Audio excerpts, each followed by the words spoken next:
Hello, it is me, Ghost Critic, and this is a video response to HowlerMouse, Tim, over there in the USA's contest. Now, I'm sure anyone who watches me must know Tim, HowlerMouse, and if you don't, then check out the link that I will put at the bottom to his channel page. He does the most awesome videos, and unbelievably, he's only just done 100 videos. I thought he'd done hundreds of them. But you know what? It's quality, not quantity, and that's definitely what you get with Tim. Now, he's done this kind of his 100th video, and he set a competition for us, which, you know, as long as you subscribe to his channel, you're quite welcome to join in. This is just so much fun, and you'll realise how much fun I've had with this in just a second. Now, the idea of the competition is that you are, I guess, it's your dream team for a title. So, you know, say your favourite comic book is X-Men. Who would you want to write it? Who would you want to do the art in it? The only clause in that is you can't use someone who has already worked on that title, which kind of made it a little bit difficult. So I've cheated just a tiny little bit. And this is where I've had the most fun this afternoon. Because right now, outside it's snowing, I ain't going anywhere. I've been inside all day, going through a ton of stuff, because I had so many ideas for this. And I had to just focus on one and just do it.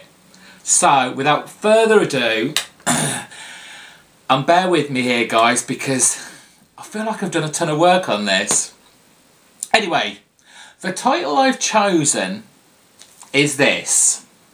It's called Welcome to Tranquility.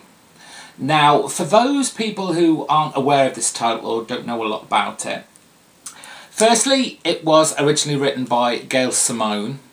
This is issue 1 of the 2nd season, so you have art by Dominguez.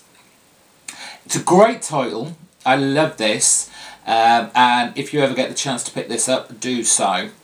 Now, it is about a kind of superhero, supervillain community, and the place is called Tranquility. And its inhabitants are retired superheroes. It's from the Wildstorm imprint, so they all come from that kind of universe. Now, this is my take and what I would like to see in this. First of all, I'm going to have Stan Lee write it. You know, if anyone can write a comic about a bunch of geriatric superheroes, you know, Stan Lee has got to be your man. I mean, he's that freaking old. He'll be able to, you know, what's the word I'm looking for? Damn. Connect with them. It's not the word I was looking for, but that will do. You can connect with them. He knows what they're going through. So there you go. The artist, weirdly, and it will maybe make a little bit more sense as I elaborate on this, it's Shaky Kane. Now, Shaky Kane is currently drawing Bulletproof Coffin Disinterred, and previous to that he did the Bulletproof Coffin. He's got a very Silver Age style, but with a kind of psychedelic twist thrown in as well, which I think makes it a little bit more interesting.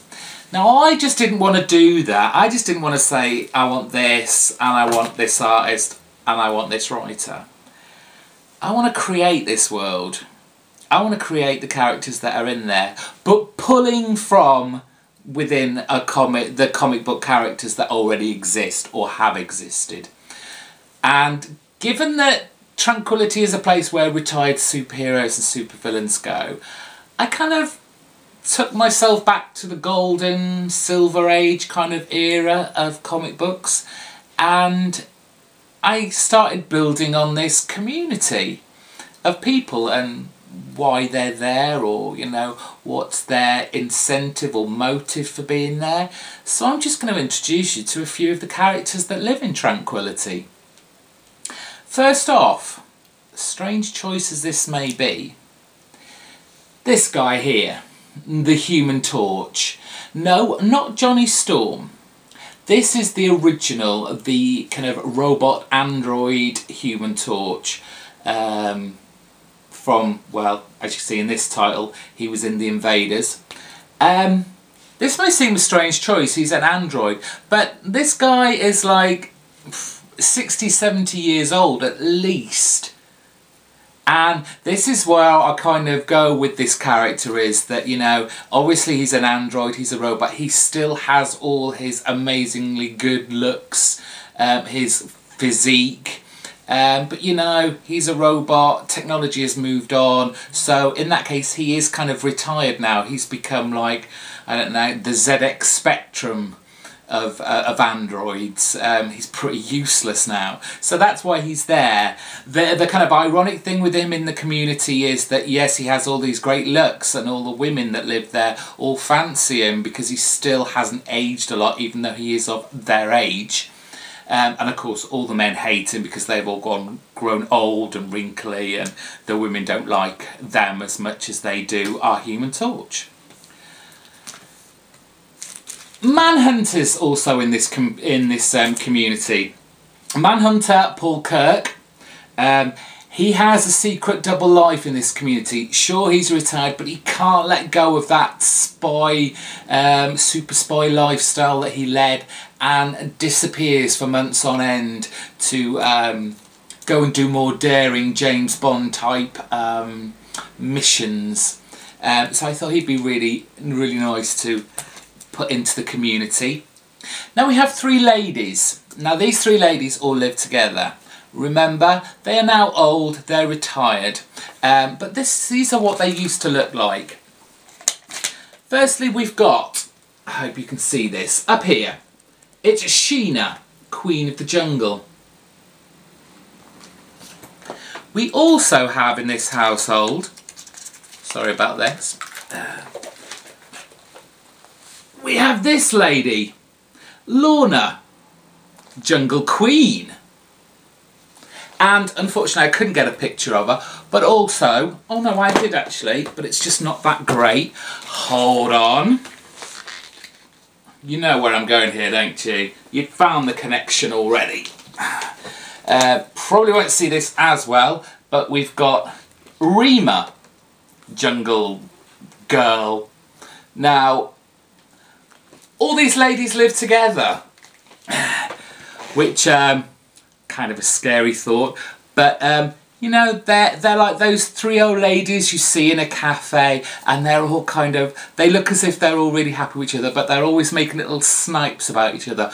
Obviously all these ladies from the jungle, they all think they were the best, they did the best things, they had the best hunky man next to them, so I can see a lot of humour being employed there. Also, where is he? Yes! There's a diner in Tranquility, actually in the comic, and who better to run it, and I am renaming it the Fat Fury Diner. Do you know where I'm going? Do you know where I'm going? It's gotta be Herbie. Herbie runs the Fat Fury Diner here in Tranquility. Obviously, he's now a very rotund elderly gentleman who's slapping burgers onto that fry. Then, what did I do with her? Sorry about this. We've already had Lorna. Another lady in our midst. This time, here we go. Miss America. Let me get this right up so you can see that. Miss America. Now, as you can see, she's a beautiful lady from the 1940s there. And I just envision Miss America now as a kind of like the kind of older version of Bette Davis. She's still got the looks, but nobody wants to employ her anymore. She still thinks she's like a diva, kind of star and she's just waiting for her next movie option to come along, but you know, she isn't as deliciously lovely as she used to be. So yes, she stays in tranquility now, watching her old movies of her daring deeds of the 40s. Another one from the fantastic golden age, and that is here, this character here. It's called Father Time. Bring that right up. Father Time is, it's a shame. Father Time, he, in his original story way back in the golden age, unfortunately he missed by just like a minute or so saving his father, who was wrongly accused of murder, and he was hanged.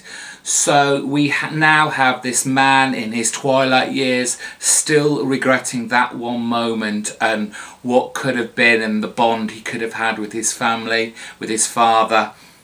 So very nice with that. Unfortunately, this is the only one, I think, one of the two that I couldn't get a picture of. And this is a story that is really interesting, and I found out a lot about this. Now, back when Grant Morrison was doing Animal Man, and he was playing around with ideas and the comic book fourth wall and all that, issue 25. Now, he put forward the notion that characters that weren't being used anymore, like your Golden and your Silver Age characters, ended up in this place called Limbo, and where they stayed until, you know, a writer or an artist brought them back into continuity, and then they could come back out of Limbo. Now, in issue 25 of Animal Man, Buddy Baker goes and visits Limbo. He is the first character that has ever gone to visit Limbo, but is still within continuity.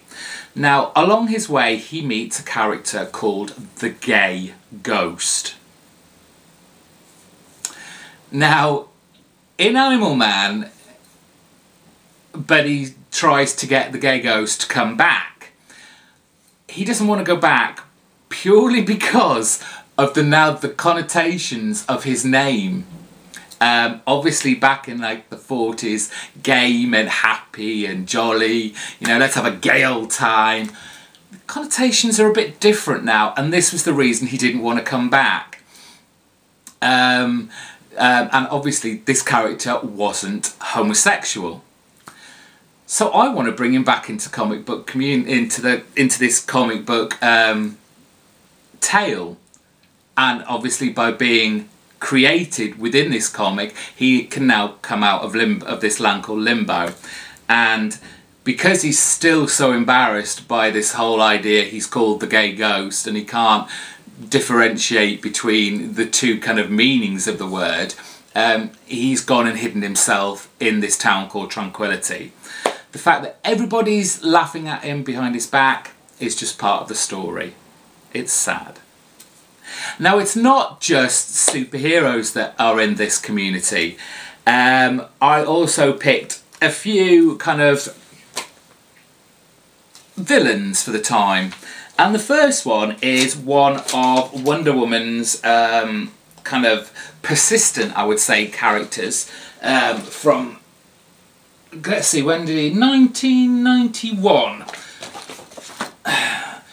Here we go. It's Dr. Psycho. Now, Dr. Psycho is basically a character who really had a problem with women. He was a bit of a misogynist, and his main motive was to always break down mentally Wonder Woman, which obviously he never did. So now he's grown old, he's given up on this breaking down of Wonder Woman, and he is basically one of those kind of old men you see in the corner of pubs who just grumbles and is grumpy about everything. He has like a pint of beer that lasts for about 5 hours, and he carefully sips away at it, and he will whinge and moan about anything. And that's my character, Dr. Psycho. Just purely for the name, and again I couldn't find a photo of this character, but Monocle. There was a supervillain called Monocle within the DC universe, and obviously he had these lenses that he put on his eye that shot out kind of beams of lasers, really strong light to blind his enemies, all sorts of kind of lenses that he would put in and, you know, battle against his enemies. Obviously he's old now, his eyesight's gone, so he's just got a normal pair of specs on. But I just thought the idea of this gentleman called Monocle, it sounds very suave and gentlemanly, so I thought I'd throw him in there. Finally, have we got her? Yes. A character that married Flash, the original one, Jay Garrick, and her name, I think we can just about see this. Where are we? Yeah, up here. These are a bit modern, more modern day pictures of her, but Rose and Thorn. Now, Rose and Thorn is an interesting character. The character is called Rose Canton, and she has a split personality. Rose is the nice one, Thorn is the bad one. Now, the kind of clever thing about this is that everyone always sees Rose. When she's out in public, everyone sees Rose, the nice old lady, and everyone loves her. But as soon as she shuts the door behind her at her home, she turns into Thorn. And she's just like the most horrible old woman you've ever met. So that's it. Obviously this could be expanded so much, and I would just love to see this comic book happen. So there you go, Tim. I hope you enjoyed that. I had an absolute riot doing this, pulling out loads of comics, looking through all my books, building up this community for our Tranquility. I think I went a bit further than you actually wanted, but you know what? Some of us just take it up a level. Bye everyone.